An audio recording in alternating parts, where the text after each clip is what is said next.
Nakabukas ang statement ng credit card sa ibabaw ng mesa ko sa kusina. Isang tahimik na pagtataksil na nakasulat sa mga numero. 3 taon na ang nakaraan, idinagdag ko ang anak kong si Helena sa credit card ko para lang sa emergency, sabi ko. Gustong-gusto ko siyang maramdaman na ligtas habang binubuo niya ang buhay niya.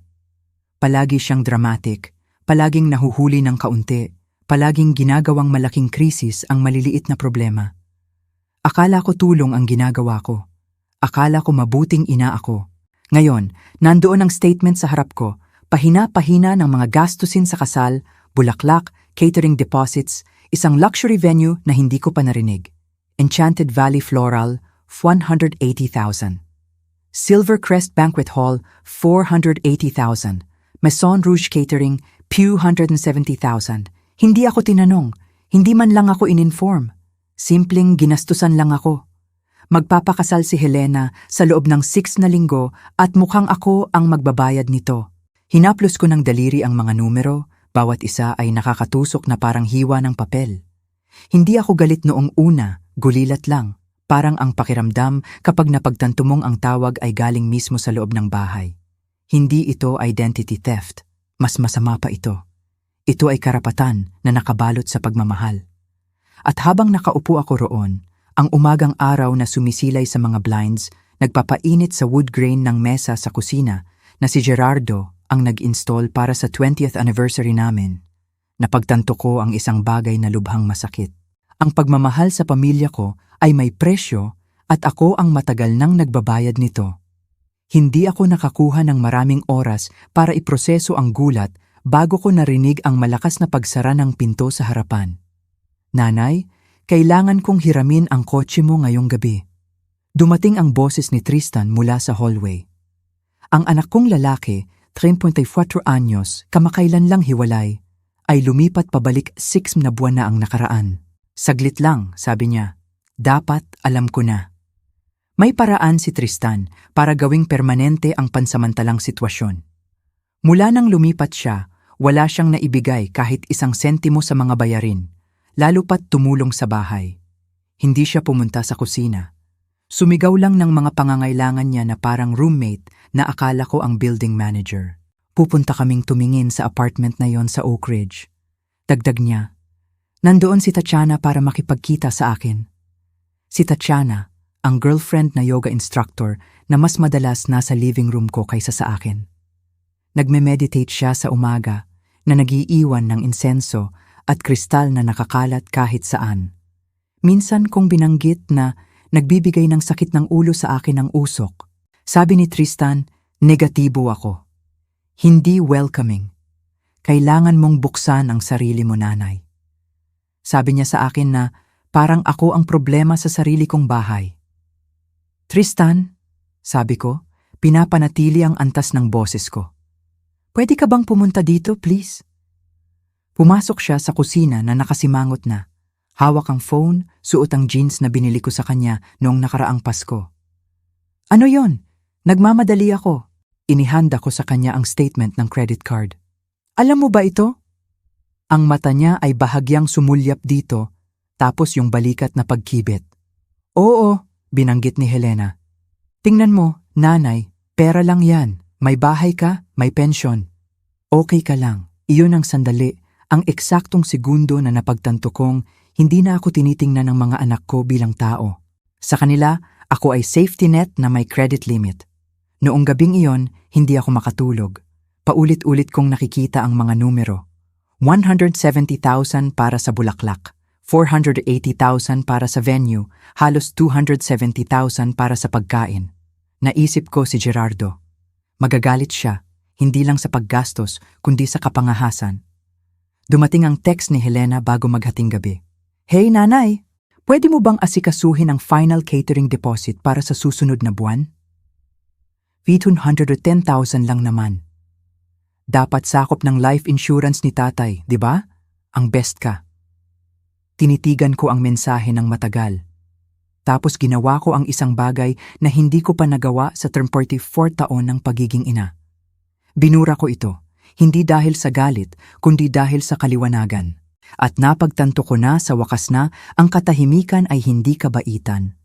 Ang katahimikan ay pahintulot. Naupo ako sa lumang recliner ni Gerardo, iyong ginagamit niya para matulog na may bukas na libro sa dibdib niya. Umiiyak ang bahay sa paligid ko sa tahimik na paraan na palagi niyang ginagawa. Naisip ko kung gaano kami pinaghirapan na magtayo ng matatag na buhay. Buhay na dapat magdadala sa akin ng ligtas sa pagtanda. Sa halip, pinapangayayat ko ito, isang walang utang na loob na hiling bawat beses. Tama na. Pagsapit ng umaga, may listahan na ako. Tunay na listahan. Una, tawagan ng credit card company. I-report ang unauthorized charges. I-freeze ang account. Simulan ang dispute process. Pangalawa, tawagan ng bangko. Bawiin ang access ni Tristan sa checking at savings accounts ko. Kanselahin ang debit card na ginagamit niya na parang allowance. Pangatlo, tawagan ng abogado ko, si Janet Morales. Iyong babaeng tumulong sa akin na ayusin ang mga gawain ni Gerardo. Kailangan kong baguhin ang testamento ko. Hindi revenge ang gusto ko. Proteksyon ito.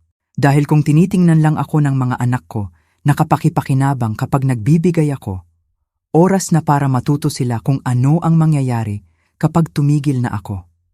Ang pagmamahal na malayang ibinigay ko sa loob ng dekada ay napagkamalang obligasyon. Natapos ang maling pagkaunawa na iyon ngayong araw. Pagsapit ng 9 Seger AM, natapos ko na ang lahat ng tawag, na freeze ang credit card. Kinumpirma ng bangko na hindi nagagana ang debit card ni Tristan pagsapit ng tanghali. Nag-schedule si Janet sa akin para sa Father Fecus PM appointment para simulan ang proseso ng pagbabago ng testamento. At ako, well, mas magaan ang pakiramdam ko kaysa sa mga nakaraang taon. Tumagal iyon hanggang 10:37 AM nang tumunog ang phone ko. Si Helena. Pinabayaan ko sa voicemail, paulit-ulit. Sa ikaapat na ring sinagot ko, "Nanay, salamat sa Diyos, may mali sa card mo." Tumawag ang florist at sinabing hindi nag-through ang payment. Alam ko, sabi ko ng mahinahon, na freeze ang card. Tahimik. Ano? Bakit? Dahil hindi ko inauthorize ang 950,000 na gastusin sa kasal. Isa pang tahimik. Tapos dumating ang boses na kilalang kilala ko. Ang matamis na pangungulit na tono na ginagamit niya nung teenager pa siya kapag nasira niya ang kotse o bagsak sa exam. "Nanay, sige na. Maayos natin to. Tawagan mo lang sila at ipaliwanag. Nagkakamali lang. Hindi ito pagkakamali. Sabi ko ginamit mo ang card ko nang walang pahintulot. Sabi mo pwede ko gamitin para sa emergency? Ang kasal ay hindi emergency, Helena. Pero ang mga vendor, kung hindi natin babayaran, mawawala lahat. Talaga bang sirain mo ang kasal ng tanging anak mo na babae? Iyong linyang iyon, iyong pakiusap na puno ng guilt. Hindi mo ba ako mahal ng sapat para ayusin ito? Gusto kitang magkaroon ng magandang kasal, sabi ko. Pero gusto ko rin na ikaw ang magbayad nito nang mag-isa tulad ng ginagawa ng mga adulto. Tumahimik siya. Narinig ko ang paghinga niya, galit. Sinusubukang mag-isip kung paano ito ibaligtad sa kanyang pabor. Hindi ka makatwiran. Posible, sabi ko, pero malinaw din ako. Binabaan ko ang tawag. Pagsapit ko sa bahay mula sa hardware store na may bagong lock sa kamay, nandun na ang kotse ni Tristan sa driveway. Pumasok ako at nakita si Tatiana na nagbablend ng smoothie gamit ang prutas mula sa fridge ko. Ang mga kristal niya nakakalat sa dining table ko. Tumingin si Tristan mula sa phone niya. "Hoy, may mali sa debit card ko." Inilagay ko ang purse ko sa counter. "Hindi, Tristan. Gumagana ito ng eksakto sa dapat." Kumurap siya. "Anong nangyayari?" At galit na galit si Helena. "Isinara ko ang access mo sa bank accounts ko. Sabi ko ng pantay. At alam ko ang sitwasyon ng kapatid mo." Nervously tumawa si Tatiana. "Maria, kinabahan mo kami? Akala namin nagka-stroke ka o ano?" "Hindi," sabi ko. "Papunta sa pinto na may bagong lock sa kamay. Nagigising lang ako, iyon lang." Na-install ko ang bagong lock pagsapit ng hapon. Ang lumang susi ay ibinaba ko sa mason jar na itinago ko ng malalim sa drawer sa kusina. Pakiramdam ko ay simboliko, parang tinatakpan ng lumang bersyon ng sarili ko. Nang Fartmere Pirem, nakaupo ako sa office ni Janet Morales na amoy leather. Inilalahad-lahat ng mahinahon at tumpak, ang unauthorized charges, ang mga taon ng financial codependency, ang emotional toll. Nakikinig si Janet ng walang hatol, Paminsan-minsan lang nagsusulat ng notes. Pwede itong maging elder financial abuse, sabi niya. Sa totoo lang, ayoko mag-file ng charges, sabi ko sa kanya. Gusto ko lang na maunawaan nila na nagbago na ang rules. Tapos gagawin natin iyon malinaw sa testamento mo, sagot niya. Pagsapit ng hapunan, tahimik ang bahay, pero hindi iyong guwang, puno ng lungkot na tahimik na nasanay ako mula nang pumanaw si Gerardo. Iba ito, sinadya, malinis. Habang binubuksan ko ang bote ng alak at nagiinit ng natirang sabaw, may katok sa back door. Iyong babae mula sa 2 bahay pababa, iyong may mga rosas at perpektong hardin sa harap. Hawak niya ang casserole dish at nagbigay ng tentative na ngiti. Ako si Karen Delgado. Nakatira ako sa puting bahay na may pulang shutters. Sana hindi ako nakaka-intrude, pero napansin ko ang sigawan kanina. Tapos may kotse na mabilis umalis. Gusto ko lang siguraduhin na okay ka. Sandali, naisip kong i-brush off gamit ang magalang na kasinungalingan, tapos nagulat ako sa sarili ko.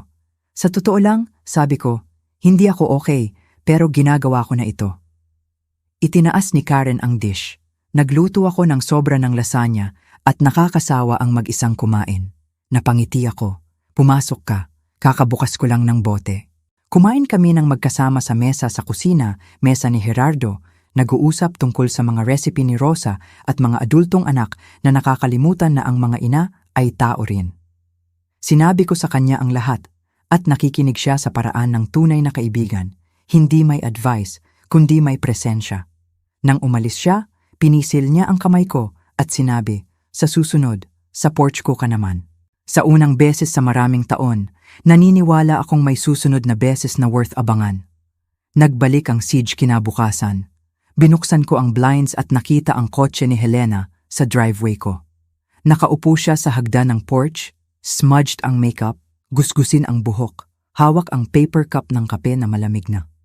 Hinintay ko muna bago magbihis, gumawa ng toast, pinatunog ang kettle. Sa wakas, ng 8:30, binuksan ko ang pinto. Nanay, anya na parang ubo. Nandito ako mula 5. Pagod na pagod ka mukha, sabi ko, lumalabas sa porch. Hindi ako nakatulog, hindi kumain. Sirang-sira ang kasal, at hindi ko maintindihan bakit ginagawa mo ito sa akin. Hindi ako gumagawa ng anuman sa'yo, sabi ko nang mahina. Tumigil lang ako sa paggawa ng mga bagay para sa'yo. Kumurap siya, kinansela ng venue kahapon nang hindi nag-through ang payment. Wala akong sinabi. Umupo si Helena sa tabi ko sa bench na gawa ni Gerardo. Anak ko pa rin siya at mahal ko pa rin siya, pero may nagbago. Hindi na siya mukhang bata. Mukha siyang babae na nahaharap sa gilid ng sarili niyang consequences. Alam kong nagkamali ako, bulong niya. Hindi ko dapat ginamit ang card mo. Overwhelmed lang ako. Overwhelmed? Ulit ko. Sobrang overwhelmed na nakalimutan mong anyayahan ako sa engagement dinner mo. Hindi ako yon, mabilis niyang sabi. Pamilya ni David iyon. Maliit lang. Immediate family lang. Ako ang nanay mo, Helena. Ang immediate family mo. Tumingin siya palayo. Kailan ako naging taong okay lang iwan sa labas? Tanong ko. Kailan mo napagdesisyonan na ako lang ay mabuti para magbayad ng bills, hindi para makasama? Umiloy ang luha sa mata niya. Hindi ko sinadyang saktan ka. Akala ko lang hindi mo gusto pumunta. Hindi iyan ang totoo. Iyan ang sinasabi mo sa sarili mo para hindi ka makonsensya. Tinakpan niya ang mukha ng mga kamay. Sige. Nagkamali ako. Makasarili ako. Ginamit kita pero nandito ako ngayon. Humihingi ako ng tawad. Hindi ba iyan may halaga? Depende. Sabi ko, nagsisisi ka ba sa ginawa mo o nagsisisi lang na hindi ito nag-work? Ibinaba niya ang mga kamay, bumuka ang bibig para sumagot, pero walang salita. Mahal kita. Dagdag ko. Pero ang pagmamahal ay hindi ibig sabihin walang boundaries at ang pagpapatawad ay hindi ibig sabihin magkunwari na walang nangyari. So ano? Putol mo na ako? Pabayaan mo akong bumagsak? Hindi, sabi ko ng mahina. Pabayaan kitang matuto kung paano tumayo. May mahabang katahimikan sa pagitan namin. Paano kung hindi ko kaya? Tanong niya. Nanginginig ang boses. Tapos babangon ka ulit tulad ng ginawa ko. Tulad ng dapat gawin ng bawat babae sooner or later. Tumayo siya na nanginginig at hindi sigurado. Hindi ko alam kung mapapatawad kita sa ginawa mo. Okay lang iyan, sabi ko. Hindi ko ginawa para sa tawad mo. Ginawa ko para sa akin. Lumakad siya pababa ng hagdan nang walang paalam. At pinabayaan ko siya. Lumipas ang 3 araw. Walang tawag, walang text, walang kumakatok sa pinto ko na humihingi ng susi o pera o favor. Ang katahimikan ay sobrang hindi pamilyar, pakiramdam ay luxurious. Tapos, sa isang tahimik na Martes na hapon, kumatok si David. Binuksan ko ang pinto at nakita siyang nakatayo roon, lalaking mukhang hindi rin nakakatulog ng marami. Gusot ang shirt niya, masikip ang ekspresyon, pero walang hostilidad, may bagay lang na mukhang responsibility. "Hi Ginang Santos," sabi niya. "Sana hindi masamang oras."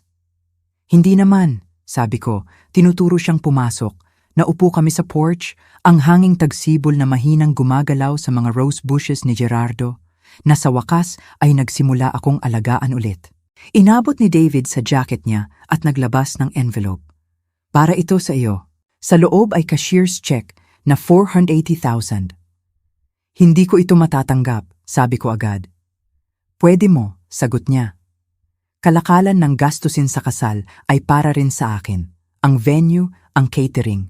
Kahit hindi ko alam kung saan galing ang pera, nakikinabang pa rin ako. At gusto kong ayusin ito. Pinagmasdan ko ang mukha niya. Walang performance. Purong sincerity, regret, integrity. "Ipinadala ka ba ni Helena?" Naglabas siya ng walang humor na tawa. Hindi niya alam na nandito ako. Hindi kami nag-usap mula nang kinansela ko ang kasal. Nagtaas ang kilay ko. "Kinansela mo?" "Ginawa ko," sabi niya. Pagkatapos mong i-freeze ang card, nagsimula akong magtanong. Tunay na tanong tungkol sa pera, tungkol sa kawalan mo sa engagement dinner, tungkol sa sinabi niya sa akin at hindi. Tumingin siya pababa sa check sa kamay ko. Mahal ko siya. Talaga. Pero napagtanto kong hindi ko alam kung handa na siyang mahalin ang sinuman sa paraang kailangan ng pagmamahal. Matapat, honest, nang walang inaasahan na may ibang magdadala ng bigat. Wala akong sinabi. Tumango lang ako ng dahan-dahan.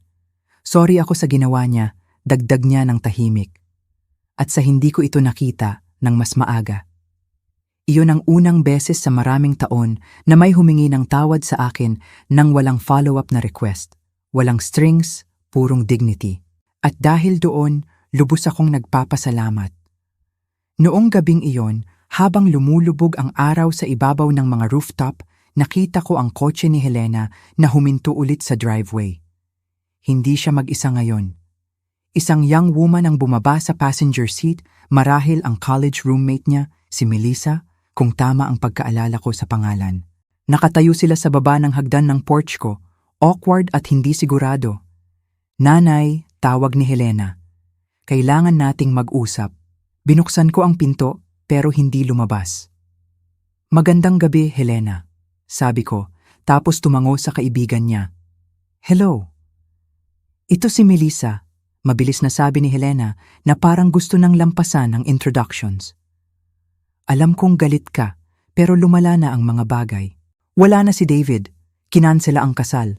Natutulog ako sa couch ni Melissa. Kailangan kong umuwi. Ayan na.